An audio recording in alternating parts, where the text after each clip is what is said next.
Amén. Segunda de Crónicas, capítulo 7, versículos 11 al 14. Un pacto inquebrantable es el título de la palabra. Dice así la Biblia, honrando a Jesucristo como Señor de nuestras vidas. ¿Y cómo dice la iglesia? Amén. Aleluya. Terminó pues Salomón la casa de Jehová y la casa del rey. Y todo lo que Salomón se propuso hacer en la casa de Jehová y en su propia casa fue prosperado.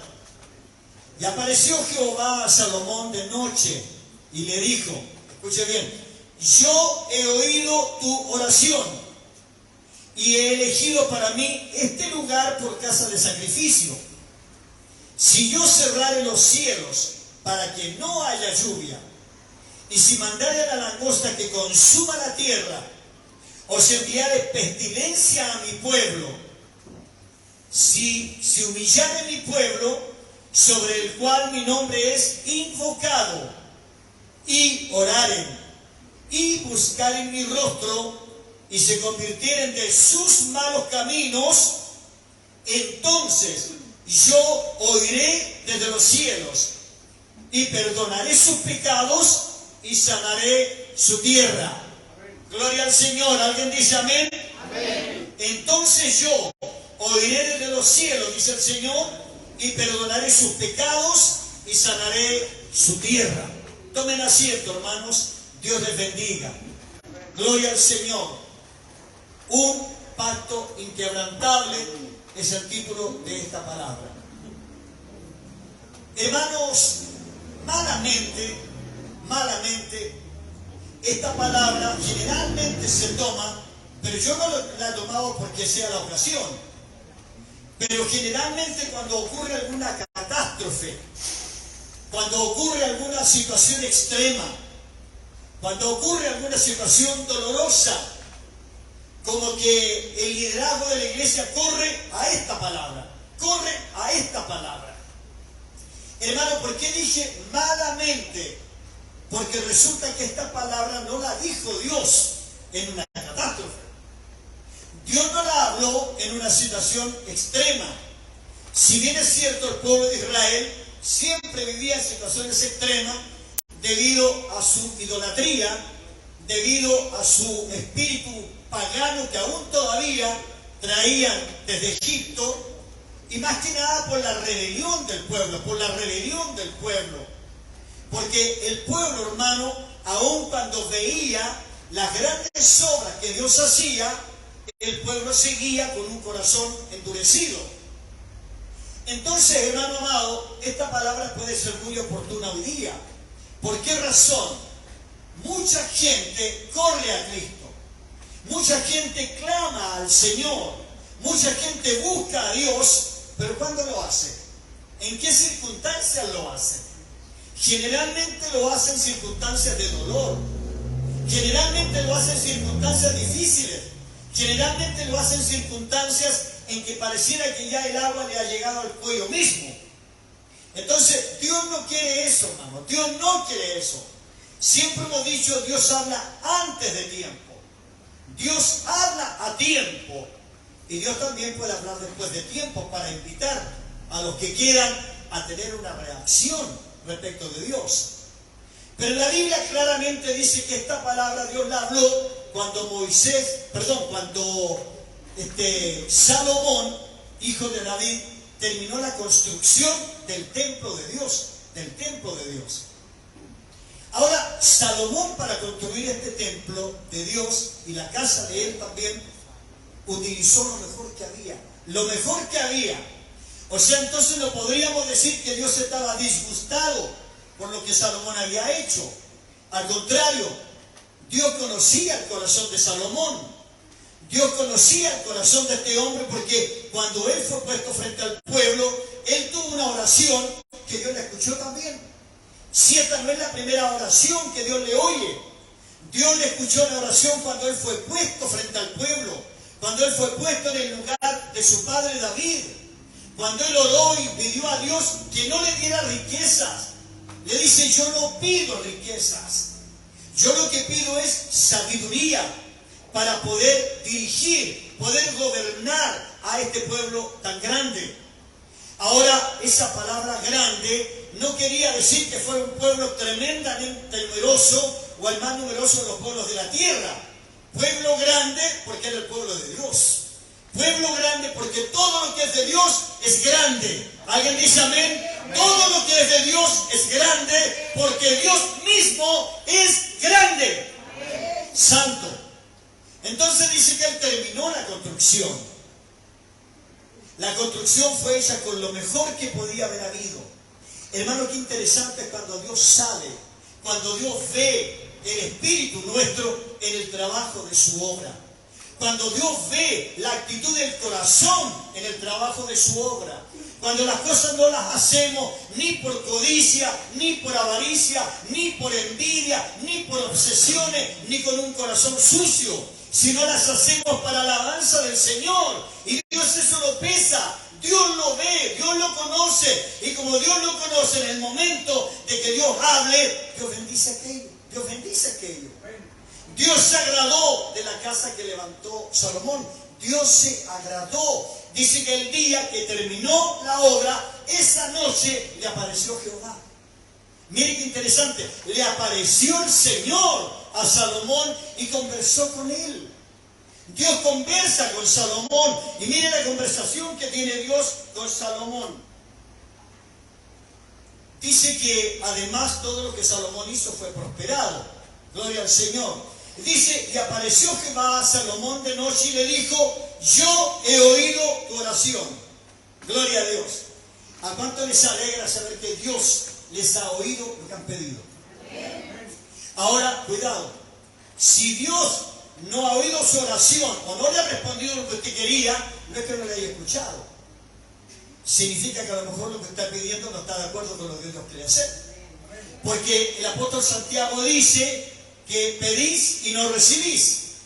Pero dice que es porque pedimos mal. A veces pedimos para nuestros deleites, para nuestros propios placeres. Entonces es imposible que Dios responda aquello. Pero lo que pidió Salomón fue otra cosa. Le dije delante, él pidió sabiduría, pidió inteligencia, pidió gracia de Dios para poder hacer las cosas bien. A pesar de que después igual extravió el rumbo, pero en lo que hizo para Dios, lo hizo bien. Hermano, en lo que hizo para Dios, lo hizo bien. Nosotros todos en algún momento de la vida tenemos desvío, tenemos caída, cometemos errores, mil cosas, pero ¿sabe lo que nos pide Dios? Que lo que hagamos para Él, lo hagamos bien, lo hagamos con excelencia, lo hagamos con gracia, lo hagamos con un corazón limpio. Por ejemplo, cuando dice, levantad manos limpias, sin manchas delante del Señor. Aleluya. Es porque Dios no quiere que nosotros ensuciemos su gloria, que nosotros no ensuciemos lo que Él quiere hacer con nuestras vidas. Entonces le aparece Jehová a Salomón y le dice, yo he oído tu oración. Gloria a Cristo. Hermano, eso es lo primero que a mí me alegra. Cuando oro, cuando me postro delante del Señor, cuando no hago un alarde de mi oración, ni hago cosas para que me vean como la estoy haciendo. No, porque ¿sabe usted cuál es la mejor oración delante de Dios? Aquella que usted hace en secreto. Esa es la mejor oración. La que usted hace en secreto. Porque escuche lo que dice el Señor. Mas tu Dios que ve en lo secreto. Él no dice que escuche en lo secreto. Porque Él no se escucha en lo secreto y lo escucha aquí también. Pero dice, mas tu Dios que ve en lo secreto. Porque en lo secreto Dios ve la intención de nuestro corazón. El espíritu con el que hacemos las cosas. Entonces dice que Dios le dijo, yo he oído tu oración. Hermano, qué satisfactorio es eso. Qué bello es eso. Saber que si oramos, Dios nos escuchó, Dios nos escuchó. Pero mire lo que hace ahora, le dice, y he elegido este lugar. He elegido este lugar como ¿qué? Por casa de sacrificio. Por casa de sacrificio. Ahora, esta palabra sacrificio se usa mucho a veces. Por ejemplo, los mismos músicos o ministros de alabanza a veces dicen, vamos a levantar un sacrificio de alabanza. Para levantar un sacrificio de alabanza, primero tiene que haber una negación a mí mismo. Tiene que haber un despojarse de algo. Porque para llegar a un sacrificio yo tengo que renunciar a algo. Si no, no sería sacrificio. Sacrificio es cuando me cuesta. Cuando me cuesta doblegarme.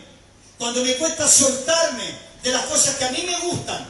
De las cosas que yo regaloneo. Cuando tengo que soltarme de aquello. Eso es un sacrificio. Y eso lo ve el Señor. ¿Se acuerda usted cuando David cometió el error de censar al pueblo? Y dice que después Arauna le quería regalar la era para que levantara un altar al Señor. ¿Qué dijo David? No, yo la voy a comprar por precio. Voy a pagar el precio. Eso es lo que Dios anda buscando hoy. Personas que tengan el deseo, que se dispongan, que estén dispuestos a pagar el precio. A pagar el precio. ¿Y qué es pagar el precio? Alguien dirá, bueno, pero si la salvación la pagó Cristo. Sí, yo estoy claro en eso. Jamás nosotros podríamos pagar un precio como ese. Pero ¿cuál es el precio que quiere que Dios que nosotros paguemos? El precio de tener que humillarnos. De aprender a humillarnos. De aprender a pedir perdón. De aprender a reconocer nuestros errores. Aprender a reconocer cuando nos equivocamos. Delante de Dios aprender a reconocer que a veces nuestra propia boca nos traiciona, nuestros pensamientos nos traicionan, nuestros ojos nos traicionan, nuestras actitudes nos traicionan. Entonces dice Dios, yo he elegido a este lugar como casa de sacrificio. Hermano, qué bello, qué maravilloso. Dios acepta esta casa, dice, para que se levante un altar de sacrificio. ¿Pero de sacrificio para qué? Para gloria del Padre, para gloria de Cristo, para gloria del Señor. No para exaltación humana, no para exaltación de las personas, sino para gloria del Señor, para gloria del Señor. Y luego Dios le muestra algunas cosas de su poderío. Le dice, si yo cerrare los cielos para que no haya lluvia. Hermano, si hay algo terrible que puede ocurrir, es una sequía. En nuestro país hemos vivido sequías.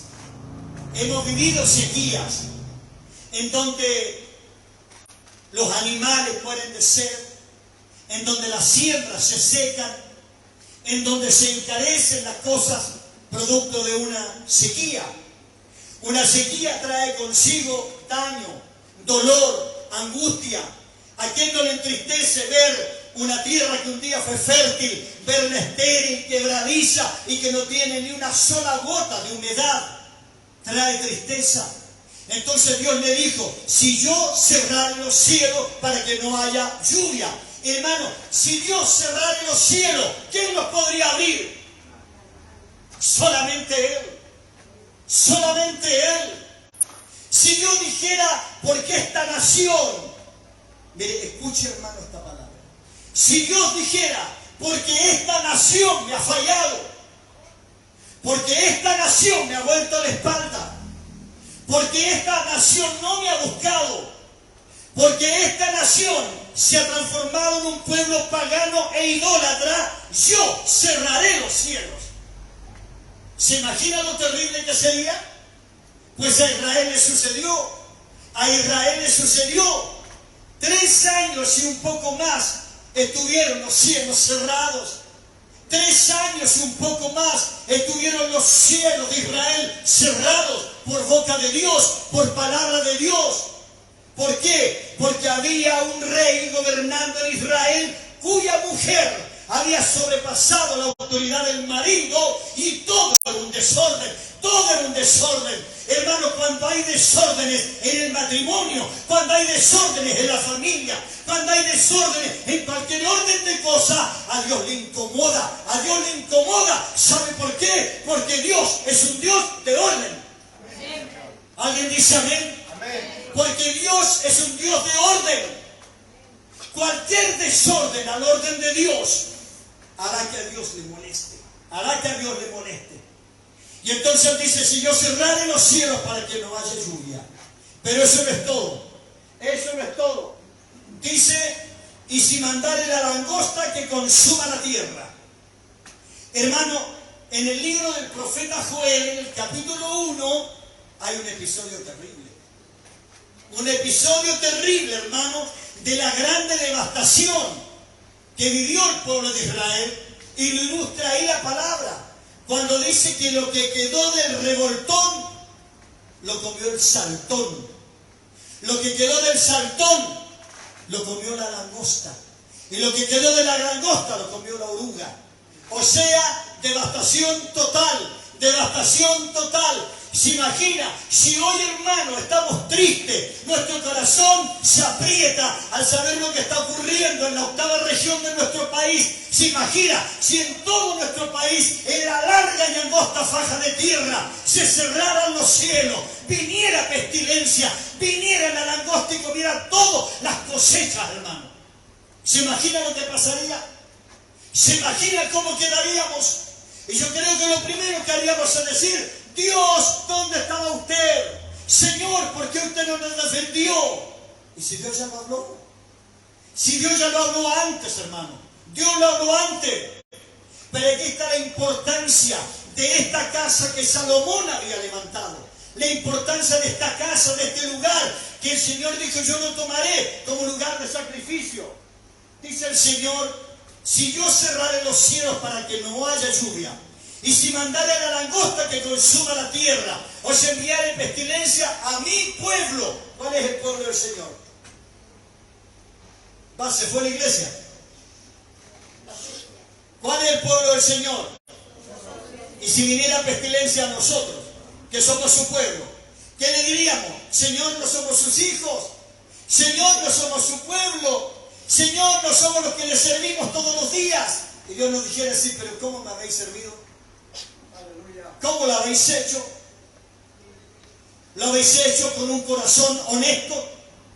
¿Lo habéis hecho con un corazón humillado? ¿Lo habéis hecho con un corazón dedicado a mí? ¿O habéis andado buscando aplausos para ti mismo? ¿Se imagina que Dios tuviera que decir eso? Dice: si enviare pestilencia a mi pueblo, o sea, a su iglesia. Pero nos da la salida en los versículos siguientes. Miren lo que dice: si se humillare el mundo. Ah, no. Si se humillare, ¿quién? ¿Se humillare quién? Cambie el lenguaje y digan: si se humillare la iglesia. Dígalo. Ahora achíquelo más: si me humillare yo. Porque yo soy la iglesia. Yo soy el pueblo del Señor. O sea, el Señor podría haber dicho: si tú te humillares. Si tú te humillares. Pero la palabra dice: si se humillare mi pueblo. ¿Pero cuál pueblo? ¿Cuál pueblo? Dice: sobre el cual mi nombre es invocado. Sobre el cual mi nombre es invocado. Gloria al Señor. Primero, se humillaren. Y luego dice que el pueblo, ¿qué deberá hacer? Orar. Y oraren. Ahí está el texto, hermano. Y oraren. Ahora, ahí hay otro problema. A veces nosotros tomamos la oración como una cosa rutinaria. No, hermano. La oración es un hablar con Dios. La oración es un conversar con Dios. La oración es ese momento de intimidad. Por eso le dije: no es necesario que usted lo divulgue. No es necesario que usted lo diga. Porque es mi momento de intimidad mío con Dios. Mío con Dios. Esa intimidad la que espera el Señor. Si se humillare mi pueblo, primero, ¿qué es humillarse? ¿Qué es humillarse? A veces hemos creído que humillarnos es vestirse con la ropa más barata que exista. Ponerme los zapatos rotos que tengo porque así me van a mirar y me van a encontrar humilde. Entrar así como que me ando arrancando de algo. Hermano, hay personas que teniendo mucho son más humildes que los que no tienen nada. Que son más humildes que los que no tienen nada. Sin embargo, hay gente que no tiene nada y es más soberbia que la que tiene todo. Porque la humillación no es un tema de apariencia. La humillación es un tema de actitud de corazón. Actitud de corazón. Pues yo y usted vemos por encima, Pero ¿quién ve por dentro? ¿Quién ve por dentro? El libro de los Hebreos dice que la palabra de Dios, hermano, penetra tan profundo que dice que descubre hasta los tuétanos de nuestros huesos. Y escucha esto. Dice que hasta las intenciones de nuestro corazón. Hasta las intenciones. O sea, lo que yo ni siquiera alcancé a hacer, pero lo pensé. Yo ya lo sabía. Yo ya lo sabía. O sea, a Dios no lo podemos pasar por el aro, hermano. A Dios no lo podemos engañar. Si Dios conoce nuestros pensamientos, Dios sabe cuando yo vengo sinceramente en una búsqueda de Él. Y Dios también sabe cuando yo lo busco solamente por una necesidad. Al Señor lo siguieron multitudes, tremendas multitudes. Y el Señor las miró y podía haber dicho, ¡wow, qué bacán! Como me sigue la gente. Pero dice que se devolvió y le preguntó, ¿alguno quiere venir en pos de mí? Ahora parece una pregunta absurda, si la gente viene detrás de Él. Pero Él le pregunta, ¿alguno quiere venir en pos de mí? Pero el Señor se estaba refiriendo a otra cosa. ¿Habrá alguno de ustedes, de los que me sigan, que será capaz de llegar al lugar mismo donde yo seré crucificado? ¿Habrá alguno que tenga la capacidad de estar al lado mío o frente a mí en el momento más difícil de mis circunstancias? Porque es fácil seguir al Señor cuando estamos recibiendo en canasto las bendiciones. Es fácil, hermano, es simple darle gracias a Dios cuando usted va en un costal, en un saco, a recoger el sueldo. Pero cuando tiene que andar poco menos que recogiendo migajas, ¿es lo mismo? ¿Es la misma actitud? A veces, hermano, tenemos discursos, pero tremendamente de fuego. Y de pronto nos hacen así y nos desinflamos. Y nos desinflamos. O nos enojamos y nos vamos y nos enojamos con medio mundo. Por eso es que el Señor expresó esto, hermano. El que persevere hasta el fin, ese será salvo. Amén. Amén. ¿Está escuchando, cierto? Amén. El que persevere hasta el fin, dijo el Señor, ese será salvo. Gloria a Dios. De los que están aquí en la sala. Gracias, hermana Sandra. Muchas gracias. ¿Alguien quiere ser salvo? Bueno, por los dos o tres que quieren ser salvos. De los que están aquí en la sala, ¿alguien quiere ser salvo? Dice el Señor, el que persevera hasta el fin. El que persevera hasta el fin. El que persevera hasta el fin, dice el Señor. Gloria a Dios. Entonces claramente dice Dios, si se humillare mi pueblo, cuando me humillo, cuando reconozco que me equivoqué, cuando reconozco que me equivoqué, pero si llego como que, ¿y qué? ¿Alguno de ustedes me va a juzgar? Eso es humillación. Eso es humillación. ¿Sabe quién se humilla? Primero aquel que reconoce, me equivoqué. Me equivoqué. Me equivoqué, Señor, me equivoqué. Y no anda culpando a este, ni al otro, como lo hizo Adán allá en el huerto de Edén. No. Porque él reconoce que él se equivocó. Si se humillare mi pueblo, aquel que aprenda a reconocer a Dios como soberano de todas las cosas, que no se crea más que nadie, que no se sienta mejor que nadie, que no se sienta más capaz de nadie, porque la verdadera humillación es cuando yo miro a mi hermano como superior a mí, como superior a mí. Gloria a Dios. Y luego dice, y oraren. O sea, el orar es esa actitud donde yo me tiro delante del Señor, ojalá donde nadie me vea, a interceder por aquellos que el Señor está viendo. Mire lo que dice el Señor. He buscado entre los hombres a uno que hiciere vallado y se pusiere entre mí y el mundo. Y dice que encontró miles. ¿A cuántos se encontró? Y no encontré ni uno solo. No encontré ni uno, dice. No encontré ni uno que se pusiera en la brecha. Que se pusiera en la brecha. No hallé ni uno, dice el Señor, que se pusiera en la brecha. ¿Y qué es ponerse en la brecha? Ponerse en el lugar del condenado. Ponerse en el lugar del pecador, ponerse en el lugar de aquel que va a ser enjuiciado, eso es ponerse en la brecha. ¿Acaso no fue eso lo que hizo Cristo? ¿Quién estaba condenado? ¿Quién estaba condenado? ¿Y quién se puso por nosotros? ¡Gloria a Cristo! Eso es ponerse en la brecha, hermano. Eso es ponerse en la brecha. No cuando yo condeno a alguien y lo aplasto si es posible. Cristo vino a ponerse en el lugar de nosotros, los pecadores, los que estábamos condenados y muertos en delitos y en pecados. Él vino y se puso en nuestro lugar. Se puso en nuestro lugar. Y dice el apóstol que fue obediente hasta la muerte. Y muerte de cruz. Habiéndose despojado de su gloria, habiéndose despojado de su trono. Eso es lo que nos falta, hermano. Despojarnos de lo que creemos que somos. De lo que creemos que somos. Porque si damos fino, no somos nada. No somos nada. Sin Cristo no somos nada. En el Evangelio de Juan dice el Señor, porque separados de mí, nada podéis hacer. O sea, ¿somos algo? No somos nada. No somos nada. Dependientes totales de Dios. Dependientes totales de Dios. Se sacude la naturaleza, se mueve la naturaleza, nos embiste la naturaleza. Y ahí quedamos. Y ahí quedamos. Gloria a Cristo. Si se humillare mi pueblo, sobre el cual mi nombre es invocado. ¿Cuánto pueblo de Dios hay aquí? ¿Cuánto pueblo de Dios hay aquí? ¿Está usted, incluido yo, porque no puede excluirme, dispuesto a humillarse? ¿Está dispuesto a humillarse? ¿Está dispuesto a renunciar a sí mismo, a todo lo que usted cree ser, y humillarse delante del Señor?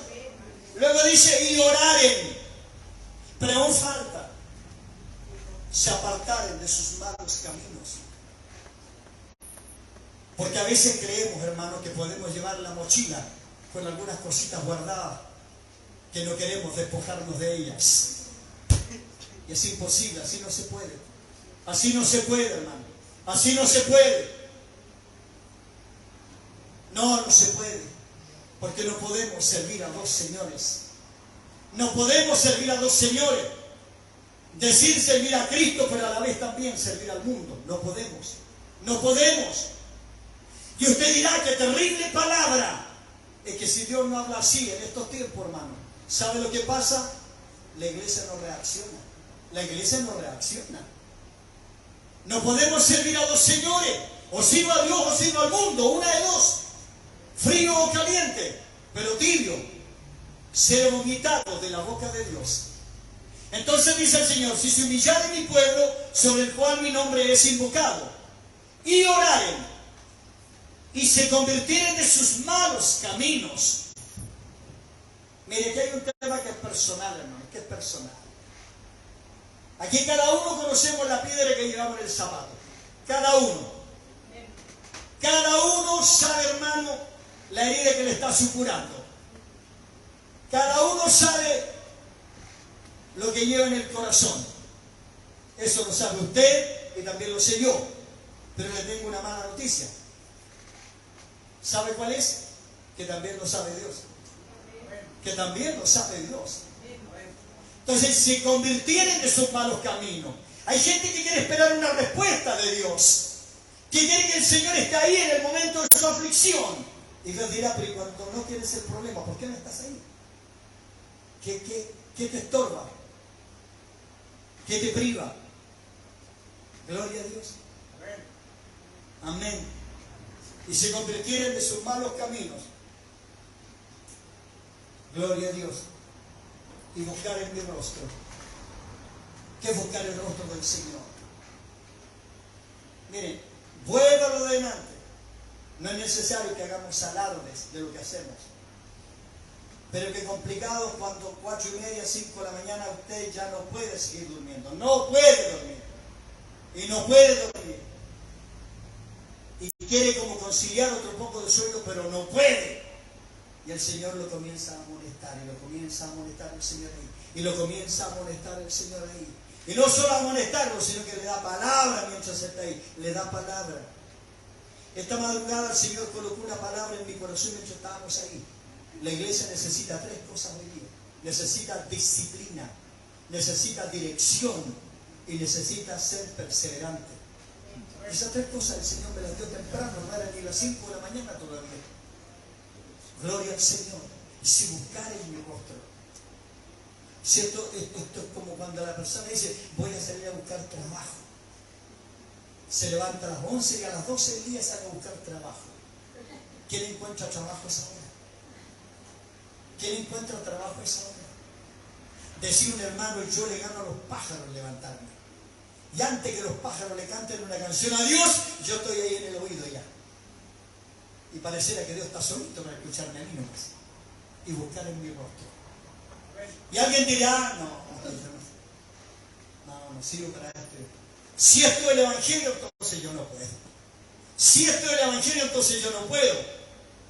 Pero déjeme que le diga ahora, ¿cuál es la recompensa de esto? ¿Cuál es la bendición de esto?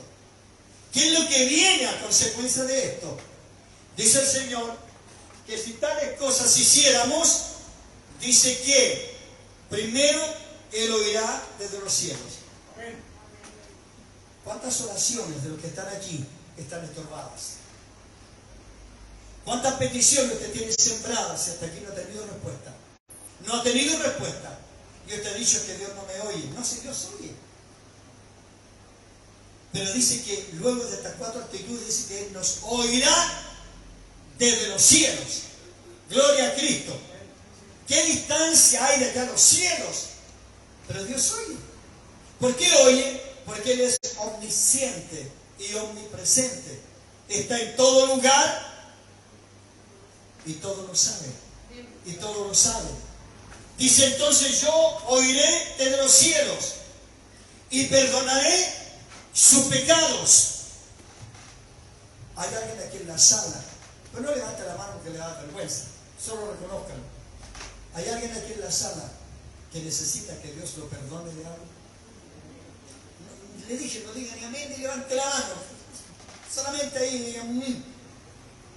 Hay alguien aquí que necesita que Dios lo perdone de algo, y eso que Dios debiera perdonar a lo mejor es el estorbo a la respuesta de su oración.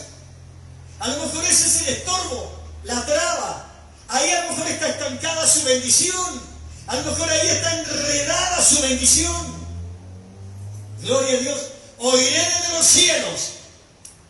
Y mire lo que quiere hacer Dios. Y sanaré su tierra. Y sanaré su tierra. Gloria a Cristo. O sea, Dios puede sanar Chile. Pero vamos a achicar más el espacio. ¿Está escuchando, cierto? Porque mi tierra, ¿sabe cuál es o no? ¿Cuál es su tierra? Mi familia. Esa es mi tierra. La Biblia le ilustra como una viña. Mi familia. Dios quiere sanar mi familia. Qué terrible, hermano, es estar sentado en la sala de una iglesia y tener la familia enferma. Y no digo enferma físicamente, enferma del alma. Enredada en el pecado. Enredada en las garras del diablo mismo, lo reprenda Cristo. Pero dice el Señor que mi humillación, mi orar delante de Dios, mi convertirme de mis malos caminos y buscar el rostro de Cristo, dice que puede sanar mi tierra. Puede sanar mi tierra. ¿Alguien necesita que su tierra sea sanada? ¿Alguien necesita que su tierra sea sanada? ¿Cuántos llegan a la iglesia orando por los hijos, por la hija, por el nieto, por el yerno, por este y por el otro? Porque están enfermos espiritualmente. Y dice Dios que Él los puede sanar. Él los puede sanar. Hermano, Dios quiere sanar nuestra tierra. Y ahora lo que dijo mi hermano Sergio, sanar nuestro corazón. Sanar nuestro corazón. Sanar nuestro corazón. Sanarlo del egoísmo. Sanarlo de la envidia. Sanarlo de la obsesión. Sanarlo de los caprichos. Sanarlo de las malas costumbres, de los malos hábitos. Sanar nuestra boca de las malas palabras. Sanar nuestra vida del mal carácter. Sanarnos de todas esas cosas que enferman nuestra tierra. Que enferman nuestra tierra. Pues nosotros mismos a veces enfermamos la tierra con nuestras actitudes. Pero mire qué tremendo. El día que Salomón terminó la obra delante del Señor, Dios se le apareció y le dijo: si se humillare mi pueblo, sobre el cual mi nombre es invocado, y oraren, y buscaren mi rostro, y se convirtieren de sus malos caminos, entonces, yo, dice el Señor, ¿qué va a hacer? Oiré